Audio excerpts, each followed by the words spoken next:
Last time, on the Lords of Grantham podcast, we watched Bridgerton Season 1, Episode 3, The Art of the Swoon. In that episode, Simon licked some spoons, and Daphne really fell for him, and she kept falling hard until he said, "We gotta break this off. I'm not the marrying kind." And now, she's finding herself going for the prince. She wants to make that happen. So we'll follow up on that and more this week on the Lords of Grantham podcast. Circling and circling and circling and circling, circling, you circle, then you circle some more. You circle, keep on circling and circling and circling, circling and circling, checking out your pony. And just like that, we're back to Bridgerton. I mean, we never left. That's true. We did never leave, but, you know. It's been a week. People that were waiting a week, It's been a full week. They might have been like, I don't know, maybe they'll go to Downton Abbey season whatever, episode whatever. No, we are sticking to it. No. And by the end of this episode, we'll be halfway through the first season of Bridgerton. It's only 8 episodes? I thought it was 10. It's only 8. Well, that's a shame. I mean, is it? I'm a fan so far, so. Well, we'll get more Bridgerton seasons, so, it's okay. It's enough. Yeah. They're full hours. Sure. I did see the episode start, and I saw 101, and I was like, oh no. Yeah. And it's not like The Crown where there's a minute of opening credits. It's just Bridgerton. Yeah. I mean, if they wanted to, they could have made these episodes like 45 minutes, and then they could have had like a 10-episode season, just like chop off enough at the end. That would have been smart. Well, I guess it doesn't really matter if you're binging it. It's Netflix. What is it to them? Yeah. Well, let's catch the audience up in terms of Downton, Crown, or Bridgerton news of any sort. Mm-hmm. I think got a couple production photos, right? Or one production photo? Yeah, we did. They're at the downstairs dining table, you can see. No, but there's that other one with all the cast outside. I haven't seen that one. It's in the Lords of Grantham Lounge. Someone posted it. A few weeks ago, or is it just like the other day? It's like Robert. Man, I can't keep up with everything.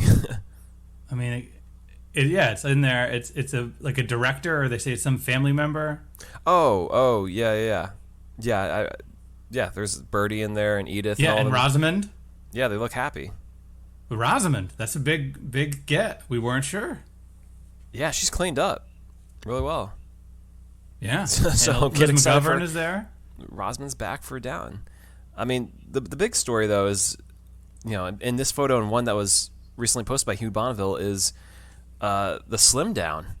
He's glowing up. I don't know if I would call it a glow up. For Hugh Bonneville? He's a handsome man regardless. He wasn't a big man. No, but it's definitely a difference. And Dave, you raised a point. How do they address this? What is the story that they tell to say why he's so skinny now? I don't know. Maybe he's exercising or something. Maybe they bring the Crown into it. He's playing polo or something. I mean, it's got to be something to do with his heart, following up on that season 6 issues he had with his indigestion. It's got to be something like overdue. That Dr. Clarkson comes in and he gives him like a prescription. Wouldn't that be great if that's the way to write Clarkson in? It's like the real life slimming down of Hugh. I think that makes sense to me. So it's like in Empire Strikes Back with the Wampa scene that they had to justify Mark Hamill having scars after that motorcycle accident. So they're like, all right, let's write the scene into the movie. That's what they're going to do here. Yeah, they got to justify Hugh losing all that weight. I mean, that happened to a lot of people during COVID, so good on Hugh for making it happen. Yeah, and we know he's been volunteering at a vaccine center, so staying up. But the picture of him in the cast with him with the suit on, it does fill him out a little bit. You think he's wearing padding? No, but just having the vest on fills out his middle rather than... But do you think he's going to be wearing padding? No, I don't think... Because look in this picture. He's going to be wearing padding 10. Yeah, he has the stuffed bear in his stomach. Yeah, I look forward to them explaining that. That'll be good. Wait, who is this in the middle of this picture? What are you talking about? Oh, that's Michelle Dockery at the end. I thought that was I'm looking at this cast photo with the guy with the placard. Mm-hmm. Michelle Dockery looks an awful lot like Cora. I mean, that would track. Good long-term casting. Yeah, good long-term cast. Edith, on the other hand, could looks not like look further from the rest of the family. Yeah. Maybe she is Rosamund's daughter. That'd be a great I think there's been twist. some speculation about that. Really? As in, fan theories. because Rosamund's not married, so it would make sense. Like, and the way Rosamund takes Edith under her wing when Edith has Marigold is very maternal. Yeah, that'd be interesting. So, yeah. Huh. Well, any other news? Anything we're missing on the Crown front? Not at the moment. No. It's been a busy week, so if there's anything we missed, just let us know, folks. Yeah, if there's anything we missed, we're probably thinking about a Fast and Furious movie. We probably don't have the time to get it this week. Yeah, we've been trying to catch up on the movies independently, and we've just been thinking a lot about F9 and what it Hey, I listened to the entire 2.5-hour Blank Check podcast on Too Fast, Too Furious, so I'm thoroughly ingratiated in fast culture this week. Yeah, it's that all the time. But for right now, we are talking about Bridgerton. Season 1, episode 4, An Affair of Honor? Question mark? Is there a question mark on the title, or is that just I was just saying question mark. Is it an Affair of Honor? No, we'll get there. Okay, it's a gentleman's game. Gentleman's game. Oh yeah, absolutely a gentleman's game. Yeah. Dave, kick it off. What's going on at the top of this episode? We're at the Queen's palace because Daphne got invited. Well, by the Queen, because old Prince Frederick has got his eyes on Daphne, as we saw at the end of the last episode. And he is the Queen's nephew, so the Prince of Prussia. And that's Germany, and he's got something to put around her neck. That is a swanky necklace. A lot of carats in that thing. It looks real nice on her neck. Small though, like what if her neck was a little bigger? It's tight. I'm sure if she put it on, it couldn't fit. It's not like they measured her neck. Maybe, we don't know. If you put it on in that moment and she just choked, and that's the end of the episode. That'd be weird. Well, I mean, she does nearly pass out after putting on the necklace, so maybe it isn't quite the right fit. Hey, she's breathing hard because. I mean, the meaning of this necklace is a lot of stuff. He is serious about her. He wants to get on a knee. Yeah, he's closing in on that. And we'll get to that. Do we want to tackle some of the other smaller plot lines first? Absolutely. You want to talk about Marina first? Yeah, let's talk about Marina. She's being shown off again to another old white man. Being expected. And this white man is a real pervy type. I mean, yeah, he's asking to see her teeth. And then every time he makes all these really offhanded comments about like, hey, a woman can just, I don't need to hear your voice. I want to watch you spin around on the dance floor. It's like, oh yeah. I mean, the idea is that he knows what men want, so that's what he's doing here. But man, what a job that is for that old dude to have. Like, couldn't they have gotten someone a little bit younger or of the age, to play this role as the suitor? Or just, in that universe, there's someone a little bit younger. Why is it always got to be these creepy old men just leering? I feel like this is just to show us how our pal Mrs. Featherington, or Lady Featherington, does not care. She just wants to marry Marina off before the baby starts showing so we could write it off as this man's, the husband's child. Yeah. And she says as much. What's going to happen when this baby pops out, Like, what are you going to do? And Dave, just to follow up on last week, because you were thinking she may have already been pregnant before she got there. I remembered you're totally wrong on that, because as I told you when we talked about the first episode, we see her in the bed with blood on the sheets. Okay. Which you before she left had tuned out, so that's why you couldn't remember last week. I got fast on the mind. Okay, all right. So yes, she did get pregnant after she got there. Anyways, though, there is a ball going on, though. There's many balls in this episode. There's many balls in every episode. And it's funny because it always looks like it's the same room. Like, I know they have the Netflix money, but it always looks like they just dressed up the same room a little bit differently or something. Yeah, it's like The Circle when they repaint an apartment. It's like it's the same bones, but with a new coat of paint. Right. We know you're stretching $1, Netflix. Hey, let them stretch that $1. But anyways, yeah, she's not getting too many people interested in her, Marina. No, and it seems they keep going back to this one old guy with the the frog-like throat with the big neck. Yeah. And the mother is getting increasingly frustrated because she knows she's got to get this girl paired off, or else the truth will come out. Yeah. Yeah, it's not really a great episode, and it seems as though the way we leave things, Marina's kind of accepted this fate. Well, until one of the dashing Bridgertons comes in. Oh, yeah, that's right. What do you mean, oh, yeah, that's right? That's a huge thing in this episode. He kind of swoops in and walks away with her, but I feel like, that's not settled. We're still in motion with that. What are you talking about? Well, yeah, we are in motion, but so he comes in. I didn't forget that it happened. I'm just looking about the way, like, her brain is at the point where she's kind of like Daphne is, but on the other side. Okay. Well, I don't know what this Bridgerton's calling his deal is. He just seems to want to make women not feel bad about themselves or something. I don't know. He's the self-esteem boy. He comes in and he starts dancing with her, and they seem to be having a moment. They have some magic. And this is the same one that saved Penelope from the bullying. Exactly. Which is why we get that scene where afterwards Marina's telling Penelope, about this guy that she ran into, and she's thinking, like, this will be more. This will lead to us possibly getting married. Penelope is upset, and she is not having any of that. Yeah, and we can. Dave, do you recall that? Do you? Because of course. Yeah. It's a direct result of that Colin guy stepping in there. Hey. Okay. And that ties directly into the Eloise story. Exactly. Which is, she's trying to find out who Lady Whisteldown is. There's so many multiple syllable last names here. Lady Whisteldown. She's got nothing better to do. She wants to fly. She's imagining that. Yeah, she's why what is it she says? Squawk and settle or never leave the nest. Those are her two options. She wants to fly. Well, you ain't gonna be flying for another 100 years, in this universe or whatever universe takes place in. So, yeah, what better way to pass time than trying to figure out Whistledown's identity? So we really went from last week thinking, well, maybe she is Whistledown. She's just lying to people. To no, she doesn't know who Whistledown is, and she's gonna get to the bottom of it.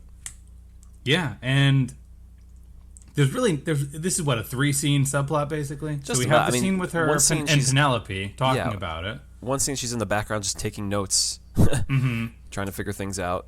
And then she busts into the maid or whatever. We don't know exactly her rank. One of the servants' rooms. Help. And she's digging around, and the servant walks in, and it's like, "What are you doing down here?" And there's a pretty good throwdown between Eloise and this woman, where the woman, she gets the one up, and she's like, "Get out of here! You really think I'm Lady Whisteldown? You think I have the time to be Lady Whisteldown?" Mm-hmm. I'm too busy cleaning up after you. Yeah, she said, "I used to wipe your butt." That's one way to get one over on someone. How can they come back from that? Mm-hmm. So, yeah. Anyways, though, so she doesn't have time to be Whistledown, so goes back to Penelope because now she's been spending some time reading about this Whistledown, and she's got theories, doing her detective work. And she goes over to Penelope, knocks on the door late at night, and Penelope's in a state because the little nerdy savior of the fallen women, Colin Bridgerton, done broke her heart. She says, "I don't want none of this. Other people, we have things to worry about, like getting married off." And Eloise is like, "What are you talking about? Getting married off?" Like, weren't we just saying the other day, like, to hell with men and stuff like that? And now Penelope's like, no. I kind of actually, I like men. She's like, "Look, your sister's gonna get your whole family. If Daphne gets a good stamp, the Bridgertons are gonna have a good run. Mm-hmm. But we're not gonna have, us Featheringtons are SOL." Yeah. And that bothers me sometimes. And then she's like, "Eloise, get out of here," and closes the door. So that's the end of that for this week. So we'll have to wait another week to find out who Whistledown is, maybe, and hopefully Penelope can get herself straight. Don't get so hung up on this Colin guy. I mean, all these Bridgertons look the same, so if you fail with one, why not try the other? They all look dang same. One's got floppy hair, one's got tufted up hair, One's got straight ahead hair. But they look exactly the same. Same long face. It's they look so like confusing. the Jonas Brothers in the early 1800s. I think that's accurate. That is, yeah. Can't tell them that much apart, really. Yeah. While we're on the subject of the Featheringtons, one of the weirdest subplots of this episode is Lord Featherington. Benedict, right? Is he Benedict? The one with the artist, right? No. Featheringtons, not Bridgertons. Oh, oh, yeah, that Feather. Oh, sorry. Yeah. Yeah, the husband to Lady Featherington. Yep, Lord Featherington. He'd spent all the money. Man, they're just recycling a lot of Down Abbey kind of storylines. It seems like, the male husband who just loses all the fortune, all the money. Yeah, but we don't know what to. At the beginning of that scene, do you think it was money related, or do you think he was having like correspondence with women and stuff like that? I don't know what to think. See, he comes in so stern and so hot, about his opinions on Marina and stuff like that. And Lady Featherington gets to the bottom of it, and then it's like he completely changes character. He turns into what's Pride and Prejudice, the dad. Yeah. Father Bennett. yeah, Mr. Bennett.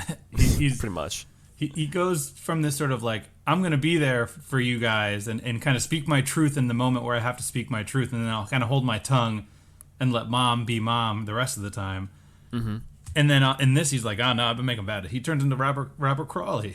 He's like, I've been screwing things up. He's like whining to her, like, oh, no, man, I really messed up. And it's like, no, really. And he spent all of his daughter's dowries. He spent all their money. Yeah.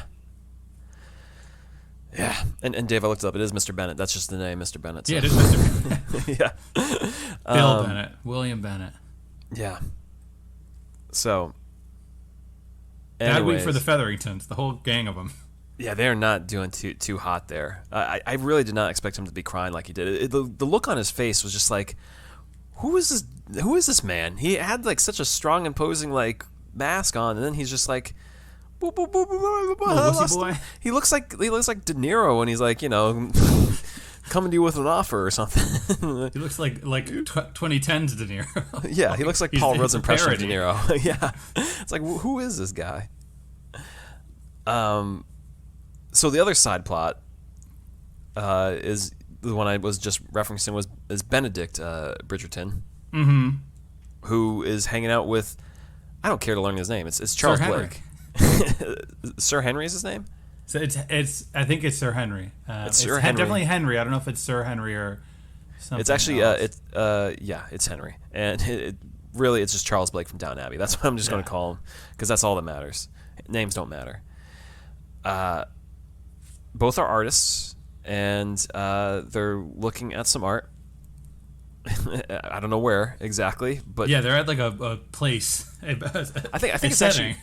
Well, no, it's like the same like hangout that we see Simon and the Gentleman's Club Tony kind of hang out at. Like that kind of like just bro room for dudes to hang out in. But they're looking at art, and Charles Blake invites them back to his place because I know all about art. Well, he's like, hey, remember how you criticized me? You got anything to say about these paintings? You want us to talk? Yeah. You want to talk, or you want to show up? Right. And then old Benny shows up. Mm-hmm. And they're passing the J around. They're getting a little loose. There's naked people. Well, that's man. So, Dave, I mean, we've covered a lot of British shows. I don't think we've gotten full on knickers out as we have right here. The Crown we did a couple times. Maybe. Oh, maybe we did. Here, though, it's just like, open door. Well, bam! It's like, wait a second. I can only imagine, because like we got some tush in this show. We've seen some of that. But then the 4 episodes ends like, no, we got the whole We're here. caboodle. Yeah. And this plays alongside the sort of weird party. The party that could lead you down a dark path if you get caught singing and dancing with the wrong person. Yeah. So this is the real controversy, but these people are just sort of like, we're just living. And Sir Henry comes out with a great monologue about being the middle child, where he's like, I don't have any of the responsibility, but I get to have all the fun. Yeah, I got all the women right here. We get to draw. We got to draw all the time. I don't think he's interested in the women. Yeah, we see Henry's sketch first, and it's just a stick figure with boobs on it. He doesn't know how to paint or draw. It's just a ploy to get people to show up there. Yeah, I think there's something going on with Sir Henry. Well, yeah, because Benedict. Then we see Benedict's drawing, and it's another stick figure with boobs on it too, and he doesn't know how to draw. It's just big excuses they make to hang out with each other. Get high and hang out. Yeah, and just draw stick figures. Like, oh yeah, I know how to work on my lines. I know what I'm doing as they're just drawing over the same line that's the torso. It's just a black sheet.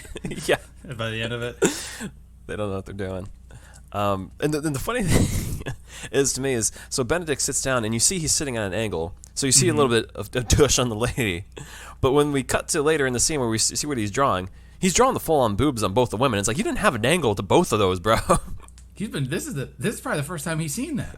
Do you think he's like walking around and he's just like, just doing his umpire, like getting down and like, you got the joint in his mouth? Yeah, leering at these women like, huh? We go like Simon's dad a couple episodes ago. Yeah, like Simon's dad looking at the baby being born. He's just looking at these women, going back to his board, drawing up a little bit, smoking a little J in between. I think he's not seeing how much Sir Henry's looking at him.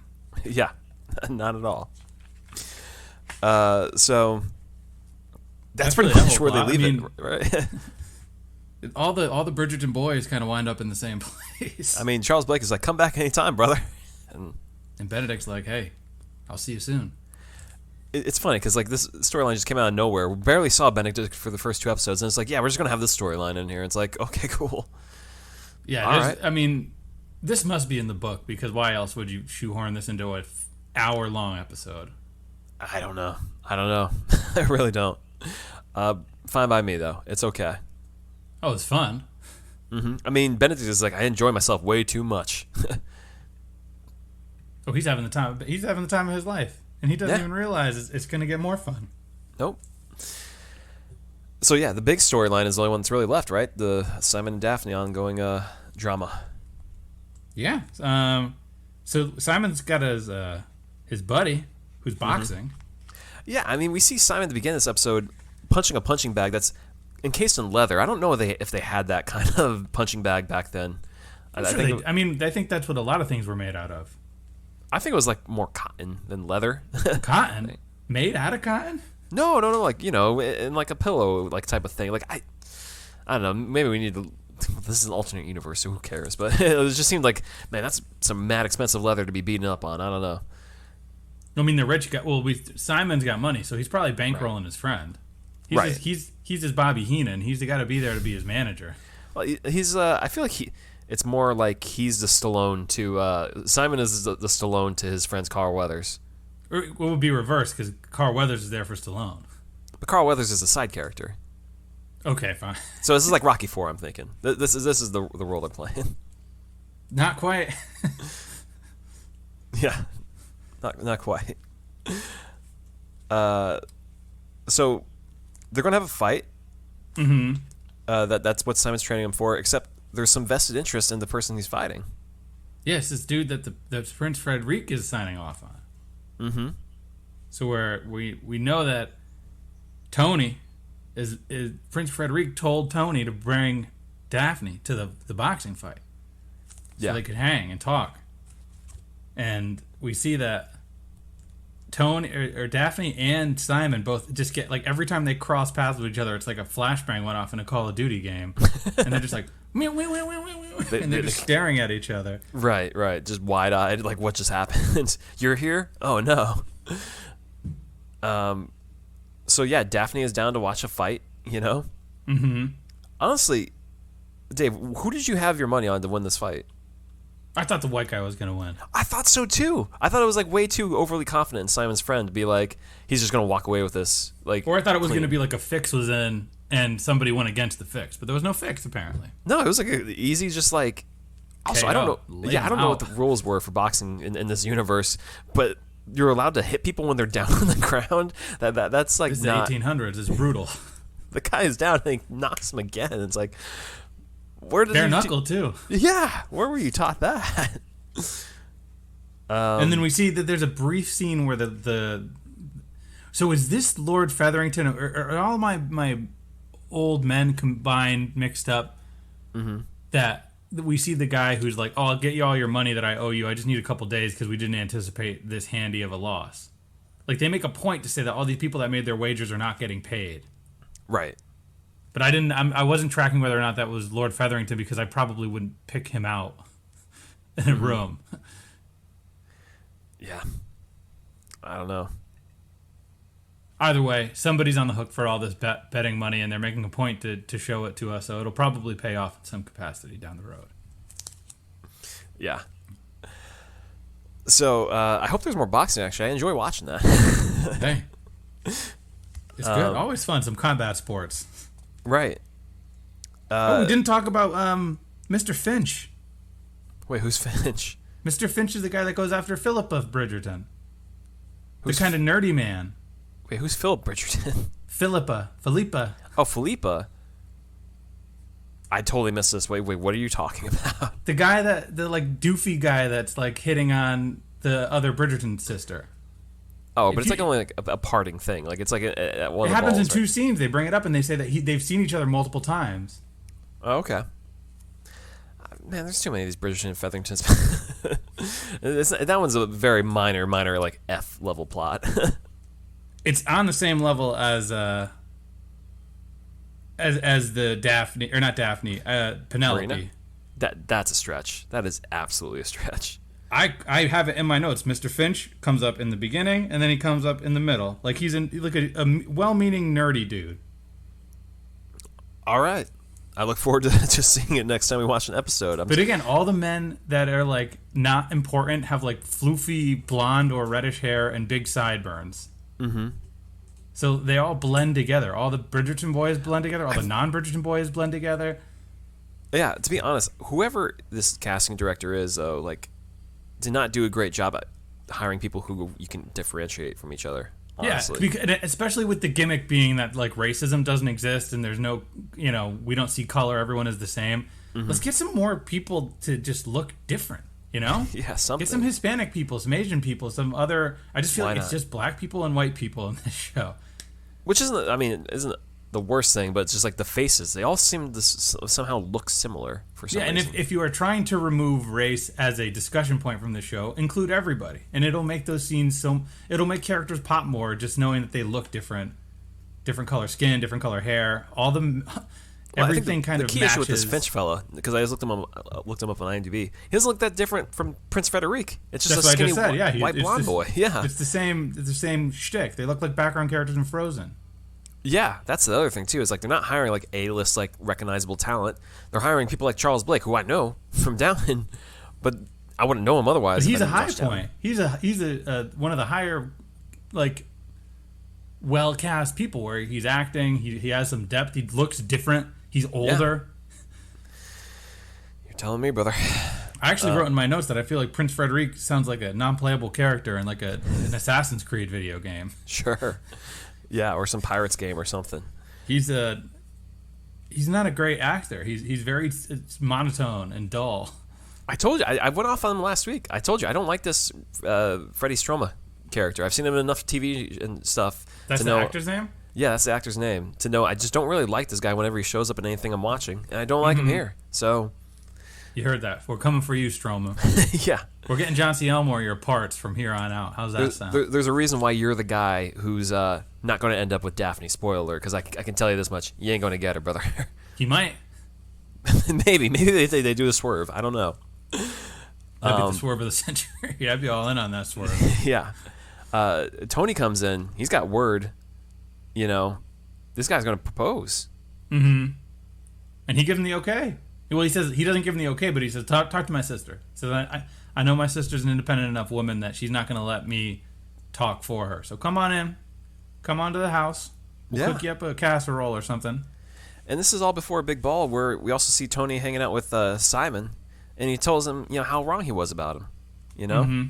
That you know what, Simon? Yeah, I know we're friends. I had you all wrong this entire time. You're a totally good guy, even though we're friends. You're my pal. We all have those friends who we judge, but they're friends. But I'm sorry. Yeah, I'm sorry, Simon. Dave, did you pay attention to what the men were drinking in this episode? It's like little like shot glasses. Right. And the color of the bourbon or whatever they're drinking looks like apple juice. It does not look like alcohol. I mean, I'm sure it is apple juice. I'm sure it just looks a little bit too much like apple juice for me to buy that they're drinking, especially later in this episode. Maybe it's brandy. Yeah, I mean, I don't know. It doesn't look like brandy. Later on in this episode, there's multiple shots of people just knocking it back and slamming the glass down on the table. And it's like glass shatters all over their hands. Yeah, you guys must have been hopped up on some sugar from all the apple juice you've been slamming back. I don't know. Mm-hmm. It just, come on, Netflix. Where's the money? I want to see them drinking. Yeah, we want to see drunk Jonas Brothers. Absolutely. Anyways, that ball is happening that night. Tony sees his ex, Sienna, singing. Yep. And he's looking at her, and Mother Bridgerton swoops in and is like, here's a girl who's a niece of someone you know. Ain't she, Mama Danny? Bridgerton, she's doing her part. Yeah. And the prince keeps trying to dance with Daphne, and she keeps spinning herself away. Well, it's like they're in a formation. It's like a organized dance. She's not trying to get away from him. But she's willingly, like, cutting him short, kind of, before he can finish, like, whatever he's saying. Be like, next guy. Oh, and we're also kind of skipped over the fact that Lady Danbury has a little send-off for Simon. Oh, yeah. Where she's like, you're going to do what you always do, which is take everything you have for granted. Mm-hmm. Which is, like, Lady Danbury comes in with these monologues where it's like, you think you are, like, the cool, mysterious man, but no. You're a coward. Like, don't run away from this, you idiot. Dummy. But speaking of running away from things, right? In this sort of dance, we see that the Prince Frederick is circling in on asking a question. Mm-hmm. And when he starts to ask that question, Daphne's like, I gotta go. I need a minute. This necklace is feeling a little hot on me. And she goes outside and throws it off. Yeah. It was choking her out the whole time. We were right. It was just too tight. Too tight. She's like, I gotta go see my jeweler. Gotta get this resized. And she goes outside, and who is there to see her? Old Simon, the Duke. And she's like, what are you doing here? He's like, I'm just here to say goodbye. You know me. And she starts going through a hedge maze. Mm-hmm. Because she wants to get away from him. That's how you lose someone. You just get lost in the maze, right? Yeah, it's like The Shining. Sure. But they didn't lose her. No. They start going at it. He is hands all over her. Mm-hmm. And hot and heavy. Tony comes out and sees it. And he's just like, wait, I was wrong. You aren't good. You aren't a nice guy. He's like, I'll see you in the ring. This is like Tommy Gunn. This is like Rocky V. Yeah. They have a street fight. No, he's like, I challenge you to a duel. And it's funny. All I can think about when I hear that is just like Charlie Murphy from like Chappelle's Show. Like, I challenge you to a duel like they do in the old days, you know? Their honor. And they're like, huh? And Simon's like, I get you. Sure. Get your gun, brother. We're gonna do this. See you at dawn. Like, legit. It's like, I thought we were friends. Like, no, I want to kill you. Get your hands off her. Well, he calls him a bastard. Yeah, there's this worry that other people might have seen because Daphne goes back into the party and that blonde girl that swooned last episode is like, wow, you're doing really good with the prince. We never thought you'd do that. And she's jealous. She's like, I want to, like, I'm going to be following you. You know you're making enemies. And Daphne's like, I don't want to make enemies. He chose me. Like, what do you want? Well, Daphne gets a little serious. Daphne turns a little heel right there. There's some. I think she's telling the truth though to this girl. Oh yeah, she is. But yeah, I mean, it seems like that Cressida may have seen her. Who knows? But we did skip over one little tidbit. It was after Tony catches him and calls him bastard. He says, "You will marry her. You will marry her," which is like the weird like approach to take. Well, he's like, what if somebody else saw this? The only solution is marriage. Right? That's what you gotta do. Get on a knee, bro. What are you doing? Get on a knee. And sure enough, they get married. They immediately get married. So there's your options: either get married or we will shoot and kill each other. And then we get the nice little sequence where Tony's like, get the boys here. We need Ben. We need my other brother, whatever his name is. What is his other name? Colin. Mm-hmm. Like, Colin, put down your sympathy women. Benedict, put that joint down. Yep. Come home. We got to talk. Yeah. I'm gonna go kill a man.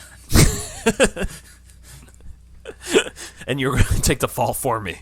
And Benedict's like, wait, what? No. He puts the gun in Benedict's hand and he's like, do it. And then Tony. That doesn't happen. That did not happen. No, it does not. He goes to make a stop to see El Sienna. Right. He tells his brother Benedict, like, I'm going to kill a man. I gotta go get some trim first, brother. He says, yeah, I'll see you in the morning. And Yeah. Sienna's like, no, I don't want any part of you. And he's like, look, what if we could get away? Get away from all this drama. I may die tomorrow because I chose to. Because my sister's honor, I can go around doing whatever I want with whatever opera singer. But the second someone touches my sister, I gotta kill that person. Yeah. And then they start doing their thing with the door wide open to the street. Door wide open. I'm talking about controversy. Who sees what? You see. She jumps on him. Yeah, she's straddling him, and the door is still wide open. Lady Whisteldown is definitely going to catch wind of this. Oh, she is definitely jotting notes from across the street. You got Henry drawing stick figures from the other side of the street. Everyone saw this. Oh, yeah. This is going to be all over the news. But then we go to the duel. It's the next morning at dawn. Yeah. Well, I mean, grounds. Daphne went to go get the other brother, Colin. Mm-hmm. And she's like, this can't happen. They can't die over me. Because she like wakes up in the middle of the night like, I can't do this. And Colin's like, I think they can kill each other. And she's like, can we just not? Maybe they'll just kill one of them. I think ideally only one of them dies. Yeah. But she remembers, like, wait a second, Chrysidia saw us because she referenced the garden. She knows. So I have to marry him, obviously, or else this will ruin me forever. The prince will just... He'll find out, and the controversy will just ruin the Bridgerton family. Yeah. So she flies. That horse is flying. Right. I mean, Simon's got his boy there that he helped. Boxing boy. Yeah, to back him up. And then Tony's got his brother Benedict. Mm-hmm. Benedict's still a little high from the night before. Yeah. Simon's got his boy Will. That's the boxer. That's the boxer. Will, but, okay. Yeah, Tony tells Benedict there's a letter for a woman if I die. You got to give it to her. And he also tells Benedict too, like, if I die, you got to carry on the legacy. You're gonna be the man. And Benedict's like, I'm starting to think I swing around, bro. I don't know. He doesn't tell him that, but he's thinking. You don't know what I'm up to. Because I draw something doesn't mean I want it. Exactly. One of the best moments of this episode, though, is Will asking Simon, "Is there anything I need to take care of?" And Simon's like, "I'm all spoken for. I'm all good to go. I'm ready to die." He says, "I'm ready to go." They also have a man there that they pay to oversee this whole thing. The Lord of the Duel. I like you have to pay a fee to this guy. You may die. He's like $25. Might as well pay him. Look, you just got to enforce these rules and make sure we walk 30 paces and turn around. Well, how does that work, though? Like, okay, so they do the duel. Someone gets a shot off, another person's shot and killed. Does that guy step and be like, wait, this guy didn't do it correctly. He violated rules. Oh, the guy's already shot, you know? Got to go back to the rule book. Yeah. So they get through their full 10 paces. They turn around. And Simon's like, I'm not going to shoot this guy. He's my friend. Tony don't care. He's ready. But then, yeah. And then like a bullet, that horse flies on the frame. Mm-hmm. And Daphne falls off. I mean, yeah, Tony fires off a shot still, but it goes far right. And we hear Simon's like, Daphne! And then Tony's like, little sister! And to their credit, they don't play up how injured she might be, because usually they milk that moment of like, oh man, she really fell off that horse. Here she's just like kips up. Yeah, she just gets up. She's like, no, you didn't shoot me. Yeah. I wanted them to see that horse gushing. They hit the horse. I don't think this is the kind of show for that. No, we just get nudity. No blood. That's okay. That's all right. So yes, Daphne and Simon have a few words. Mm-hmm. And Simon's like, I can't marry you. She's like, why? Nah. The dude's impotent. Can't give her a child. I got no swimmers. Yeah. And he's like, I know you really want children, which to this point, I don't think she's really even talked about that. Yeah, but he's like, I know how much. Well, Prince Frederick does say to her, like, you do value your family, right? Mm-hmm. And she's like, yes, I do. So then Simon must have overheard that. I guess, but he's like really putting like some pressure on her, saying like, you really love children, you want them, and she's like, I guess. She turns to the camera and she goes, "I'm marrying the Duke now." And then let's do it. You know, that's the cut to credit. Yeah. I mean, that's pretty much it. She says, because they want to restart the duel and do it over. Tony's got some blood, lust in him. You should just pop him in the head right there. Screw the rules. No, man, that would have been That'd rough. be a great end should to have that shot the episode, horse like, instead. Just like, come on, someone's got to go here. Something's got to shoot the duel master. Yeah. So before they can do that, that's when Daphne says, "No, I want to marry the Duke." I'm gonna marry the Duke. I agree. Bill Duke. Yeah. So. Cut to black. Good Game episode. Over. There's some fat that could have been trimmed off it, but it was a good episode overall. Yeah, I thought it was pretty entertaining. When any episode with a duel of any show, you got a winner. I a climactic duel too. Yeah. I would have taken the horse. Something happened. Daphne getting shot in the leg or something like that. Mm-hmm. It's the only thing missing from Downton is more duels. I think there's really not a single duel in Downton. No. Even Bricker. Maybe Bricker will come back in the movie and challenge Robert. That'd be dope. But I thought it was a good episode. I thought it was pretty entertaining front to back. It was a very difficult episode to formulate power rankings on, though. I found this one very difficult. As far as we can get to them right now. Yeah, I just want to say I find the show picking up speed with each episode. I feel like it keeps getting better and better. So, yeah, or at least more I'm involving. At least, yeah. That you can put aside any kind of reservations about the art style and how over the top everything looks. Mm-hmm. Yeah, well, Dave, why don't you kick off the power rankings? Who's going down at number 3 for you? Going down at number 3 is Marina. Things aren't looking great for her. Okay. We got the little Bridgerton boy coming through, but she's still, she's still being conned by her aunt or whatever the relationship is to the Lady Featherington. Mm-hmm. And we see even Lady Featherington's this stuff is not working. We're not we're not getting what we want. So it's just not a great week for her. She's still pregnant, not great. Yeah. Who do you got going down? I got Lord Featherington. The guy's broke, and he's crying over it. Yeah, that's tough times, man. Hard times. Well, at number 2, I just feel like this is my gut, and I really don't know if I still stand by this, but I don't want to make a shotgun decision and change my power rankings. Simon, man, he got no swimmers.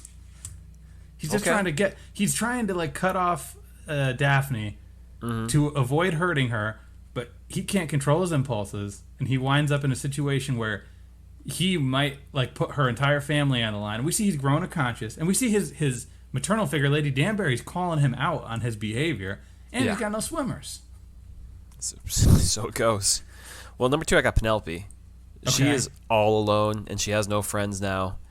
Rough week. She shoos away Eloise. She doesn't have any prospective men looking for her. And she's a grown woman, too. What's she going to do? Yeah. She's just a year older than Eloise in the fact that she's on the market. So, yeah. Mm-hmm. Well, on the note of Penelope, I just lumped them all together. The Featheringtons. It's a rough week. Yeah, that's true.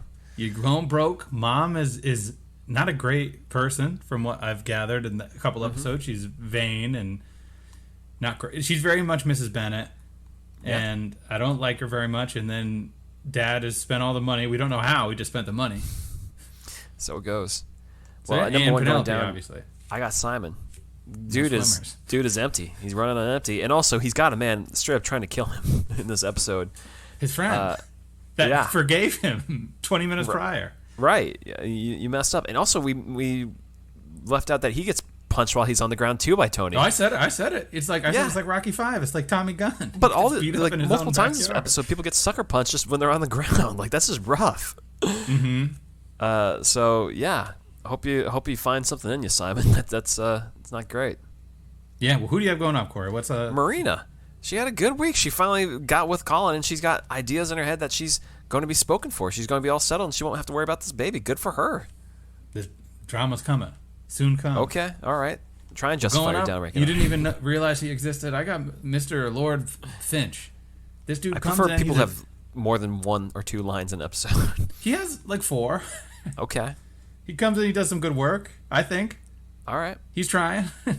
And I feel like he's a modest success. We don't really see a lot of people aiming appropriate. Emphasis on modest. The guy did not register with me. And I know I'm taking a lot of notes, but yeah. Get him outside of a ball scene or something like that. Mm-hmm. I'm sure we will. We saw him at the house or something, but we'll get more of old Finchy. Well, I got Tony Bridgerton at number 2. Tony, okay. Oh, he does. I guess he doesn't lose the duel. No, he fires off a shot. He gets one and then gets it in with Sienna too. And like, I think as heated as he gets, he shows like, I'm going to run the show even if things aren't going to go my way. If things aren't going to go my way, I'm going to kill someone. So, all right, all the power to you, Will. Tony, don't come for me. Yeah. Well, speaking of Will's my number 2. He's my number 1. Will won the match. He's the knockout king. Yeah. He just credit to him. the guy. Won. Absolutely. He has 5 lines, so that's enough for you. And he's a credible heater for Simon. You see that guy coming around like, oh, that's the diesel to Simon Shawn. Absolutely. You do not want to mess with this Will Mondrick. So, all the power to him. Number 1 in the power rankings this week. My number 1. He had a good time. He went to a party. He got a little high. It's Benedict. Okay. He's saying, you know what? People don't care about us other Bridgerton boys.